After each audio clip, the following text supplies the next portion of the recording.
করে দেবো, তোর কোনো কিছুরই অভাব রাখবো না। এই সিধু রাজি হলে আমাকে আবার ঠাকুর মন্দির থেকে ঠাকুর মশাইকে ধরে আনতে হবে। ধরে হয়ে গেছে। কি কি হয়ে গেছে? পাজি দেখে লগ্ন ঠিক করতে হবে। ধরে নে ওটাও হয়ে গেছে, তারপরে আবার কেনা কাটা। যা লাগবে সব আমি দেবো। ও ব্যাস ব্যাস, তাহলে তো আর কোনো চিন্তাই নেই ডাক্তার দা। বলি ওই পড়া ধুতি পাঞ্জাবি, আচ্ছা পরের বেনারসি, কোনের বেনারসি, সব করলেন মা একটা করে বেরিয়ে যায়। কোনের বেনারসি, ঠিক আছে, জামাই বোতাম, ঘড়ি আনতি, সব আমি তোকে দেবো। ধরে নে হয়ে গেছে। কি হয়ে গেছে? তারপরে প্রথমে আলমারি, ড্রেসিং টেবিল এবং ফুল সজ্জার খাট, ধরে নে ওটাও হয়ে গেছে। ডাক্তার দা, হ্যাঁ বল। ফুল সজ্জার খাটটা না একটু শক্ত দেখে কিনবে, কেন? যাতে ভেঙে না যায়। ফুল সজ্জার খাট, তারপরের দিনে কালো রাত্রি, কেউ কারো দেখবে না। এই কি দেখবে না?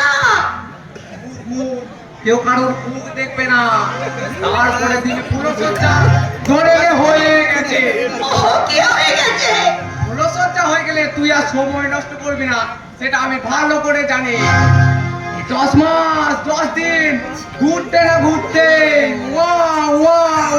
বাচ্চা ধরে নে হয়ে গেছে। মানে কার হলো না, কার হলো? মানে ছেলে হোক মেয়ের কোলে ছেলে হোক, মানে টাকা বলে গান লাগাতো, মানে ঢোলে বাজা রে, ঢোলে বাজা।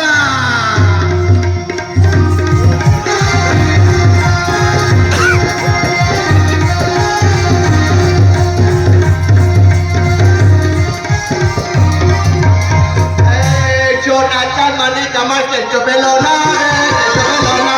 তাদের পাড়া মুখে আমার দিল না রে, দিল না রে, দিল না রে।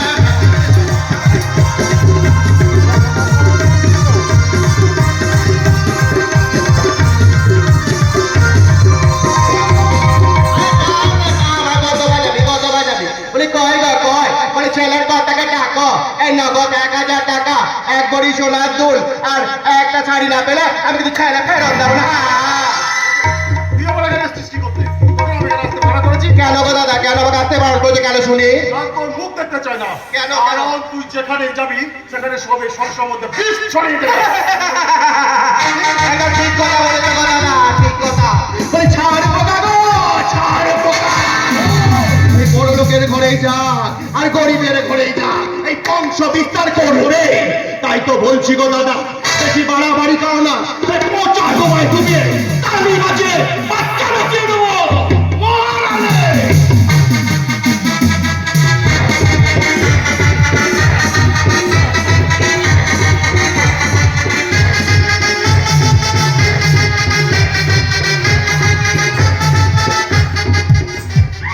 কেমন আছিস কোয়ে?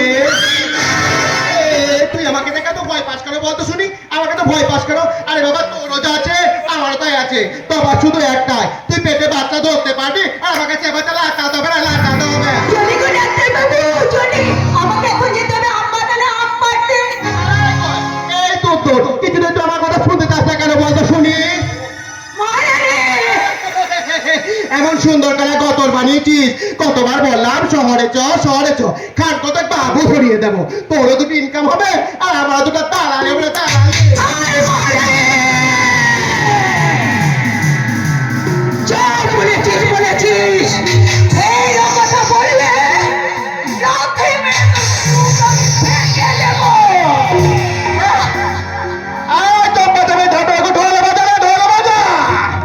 আমি ছুটে এলে ছবল হবে। আরে ছবলে তোর নামের পাশে চন্দ্রবিন্দু যাত্রা বসে যাবে। যত খুশি তুমি ঢোল বাজাও মহারানী, কিন্তু ভুলেও তুমি আমাকে বাজাতে এসো না। তাহলে এতদিন তুমি আমার লক্ষ্মী রূপ দেখেছো, দলের হলে কালীর রূপটা তোমাকে আমি দেখিয়ে দেব। চলি গো।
আমি একটু কাকাতুয়া কথা বলে জানতা এখন দেখি কয়েল তাকে কথা বলতে শিখাতে গো।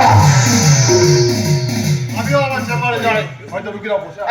দাঁড়াও গো দাদা দাঁড়াও, এই যে কথাটা বলার জন্য তোমার কাছে এলাম, সেই কথাটা তো কোনো বলা হয়নি গো দাদা। আরে বাবা কি বলবি তাড়াতাড়ি বল, আমার ওই রুগীরা বসে আছে। তোমার মেয়ে গো, তোমার মেয়ে ওই কলেজে লেখাপড়া শেষ করে গায়ে দিচ্ছে গো দাদা, গায়ে দিচ্ছে। কি আনন্দ, কি আনন্দ! ওই আমার মেয়ে পামেলা আজ লেখাপড়া শেষ করে এই শহর থেকে আজকে গ্রামে ফিরছে। ও এই দিনটার জন্য আজ আমি এতদিন থেকে অপেক্ষা করে বসে আছি।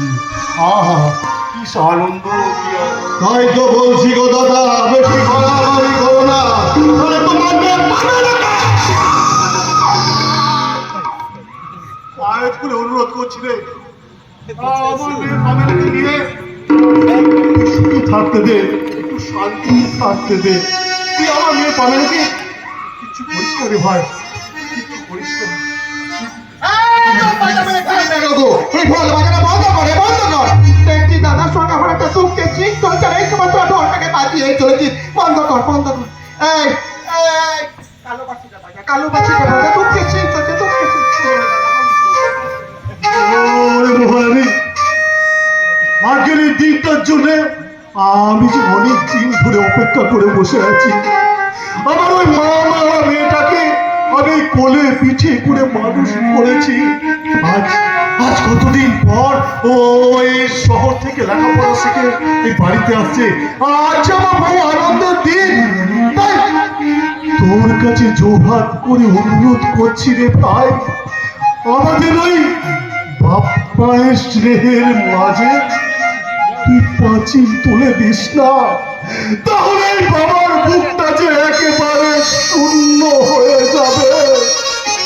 অনেক শূন্য হৃদয়ে বসা বাঁধবে এক বুক আকাশ,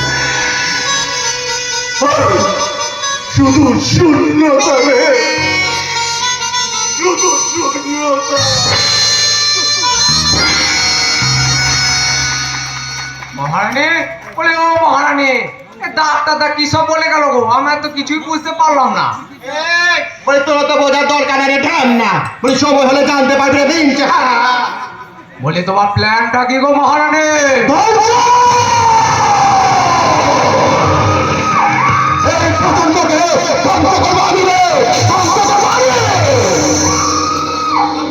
বাসিন্দা হয়ে